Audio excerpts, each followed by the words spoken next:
The MAGA movement continues to crack as the Trump administration just delivered a verdict on the Jeffrey Epstein case. The Department of Justice concluded first that Jeffrey Epstein killed himself. Second, that there's no evidence he ever blackmailed anyone. And third, that there's no evidence he had a client list.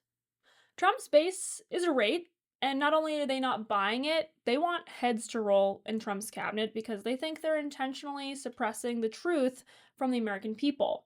The situation leaves a lot of MAGA wondering if the deep state, as it has been called, won at the end of the day.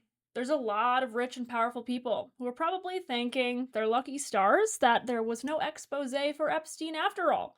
This was again a notorious pedophile and sex trafficker, but tons of ordinary people living in America who voted for Trump because they thought he would demolish the Washington swamp are furious. This is what Trump wrote to try to placate them. What's going on with my boys, and in some cases, gals? They're all going after Attorney General Pam Bondi, who's doing a fantastic job. We're on one team, MAGA, and I don't like what's happening. We have a perfect administration, the talk of the world, and selfish people are trying to hurt it, all over a guy who never dies, Jeffrey Epstein. For years, it's Epstein over and over again. Why are we giving publicity to files written by Obama, crooked Hillary, Comey, Brennan, and the losers and criminals of the Biden administration?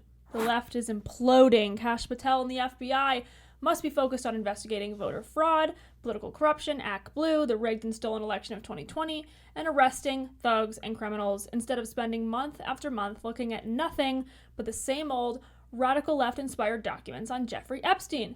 Let Pam Bondi do her job. She's great. The 2020 election was rigged and stolen, and they tried to do the same thing in 2024. That's what she's looking into as AG, and much more.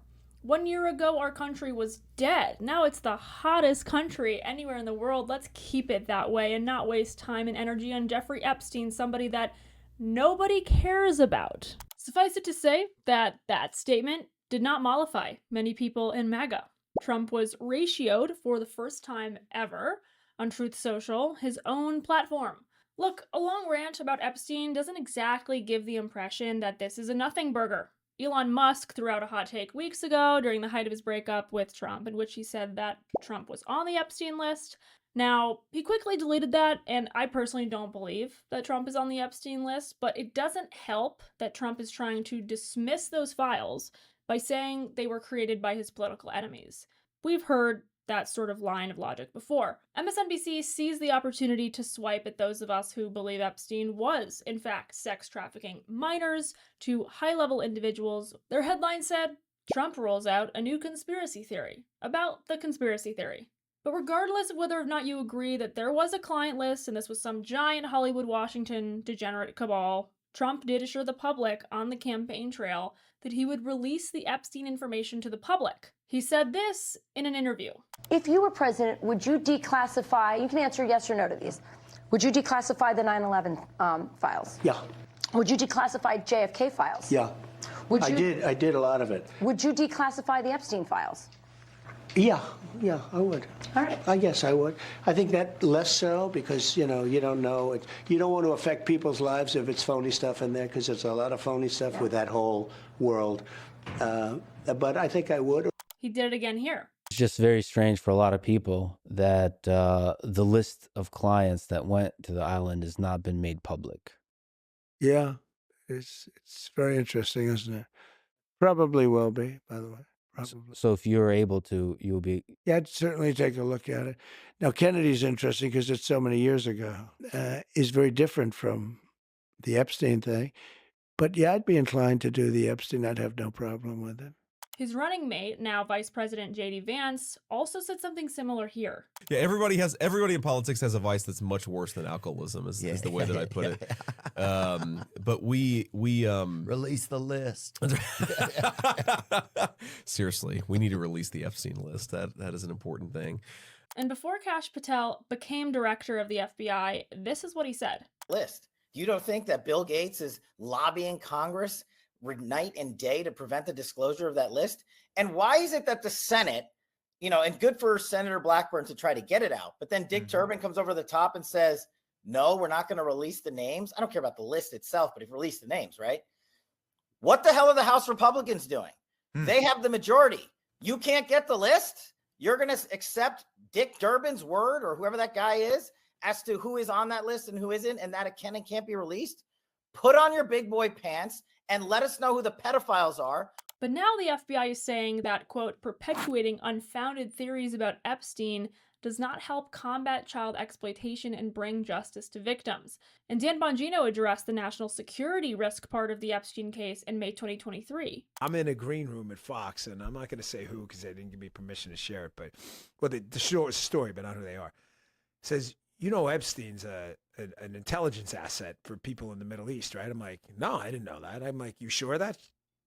The person, let's say, is like, I'm absolutely sure of that he's either a witting or unwitting asset, intelligence asset, meaning his plane and that island, the cameras, there's a big assumption out there that these videotapes were exclusively in the custody of Epstein. That's a huge mistake. The reason they wanted this story to go away is because there's an assumption like, oh yeah, Epstein had him. No, he wasn't the only one who had him, according to this source. These assets, that's why this blackmail story makes so much sense. Which Middle Eastern countries they are, I don't know. But this person, who's a very, very good reporter, I mean, aces, right? Swore Epstein was either a witting or unwitting intelligence asset. Attorney General Pam Bondi is getting a lot of heat for saying on air that she allegedly had the Epstein files, which many people interpreted to mean that she had a list of literal names that were his clients. Donald Trump has talked about the DOJ may be releasing the list of Jeffrey Epstein's clients. Will that really happen? It's sitting on my desk right now to review. That's been a directive by President Trump. I'm reviewing that. I'm reviewing JFK files, MLK files. That's all in the process of being reviewed because that was done at the directive of the president from all of these agencies. Bondi has since clarified to say that in February she did an interview that got a lot of attention because she was asked a question about the client list. My response was, it's sitting on my desk to be reviewed, meaning the file along with the JFK, MLK files as well. That's what I meant by that. Again, Trump campaigned on releasing the Epstein files as part of his promise to restore transparency to government, to our institutions.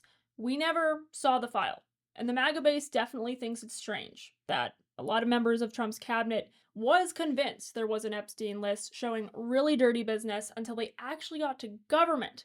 It's possible that the speculation about Epstein ran wild for years to the point where these very public conservative officials were swept up in all of the fanfare, but once they saw the documents, they saw that there was no real scandal at all. But the biggest point here is that things were promised to people, to a base of voters.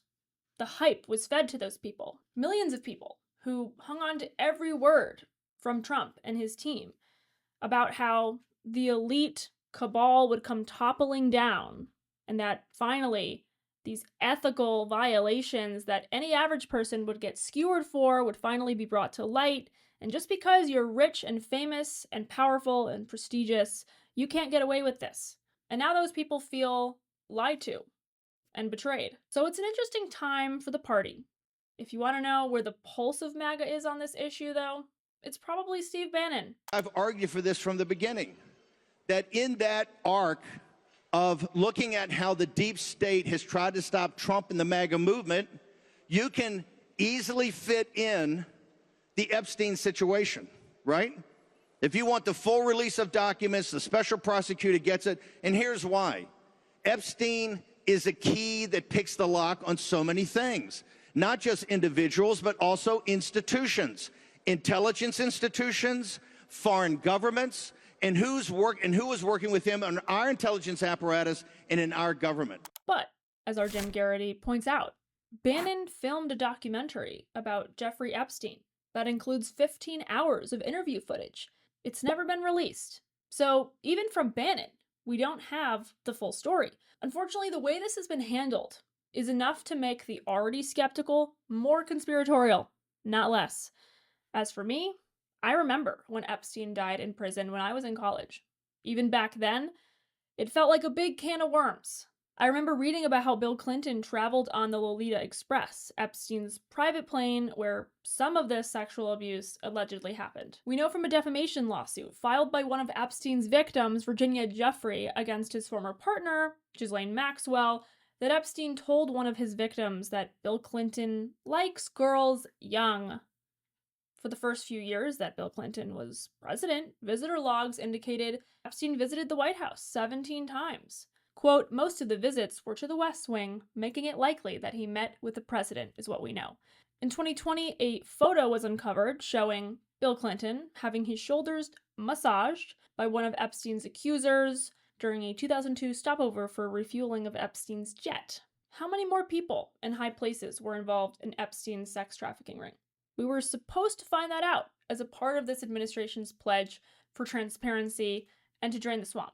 Virginia Jeffrey, one of Epstein's accusers, alleged that she was trafficked by Epstein and had sexual encounters with Prince Andrew on multiple occasions, including when she was 17. So the royal family is implicated in this. In January 2022, Queen Elizabeth II stripped Prince Andrew of his honorary military titles and royal patronages and prohibited him from using the style His Royal Highness in any official capacity. Jeffrey, who accused Prince Andrew and Jeffrey Epstein of sexual abuse, then died by suicide. And frankly, if even one child was trafficked and abused by Jeffrey Epstein, no amount of time and energy would be wasted in seeking justice for that child. Ghislaine Maxwell was sentenced to 20 years in prison for conspiring with Epstein to sexually abuse minors, victims as young as 14 years old. According to an anonymous source who spoke to the Daily Mail, Maxwell apparently has expressed a willingness to speak to Congress about her experiences, which, as I said, include being tied to the illicit activities of Epstein. She's currently serving a 20-year prison sentence for all of that. And albeit unverified, the source reportedly told the Daily Mail, despite the rumors, Ghislaine was never offered any kind of plea deal. She would be more than happy to sit before Congress and tell her story. No one from the government has ever asked her to share what she knows. She remains the only person to be jailed in connection to Epstein, and she would welcome the chance to tell the American public the truth. That would be a bombshell. The problem here isn't whether Epstein has a client list. It's that the issue is far from concluded. This is not a closed case. Has Trump made an irreversible error with his own base by essentially throwing them under the bus? He said, sit down, shut up, there's nothing to see here, is hardly in line with his drain the swamp promise that he campaigned on. So what's next for the MAGA movement from here? MAGA's facing a bit of a marketing issue on the Jeffrey Epstein case. But what I think they're doing a really good job on is the border issue. For more on that, click here.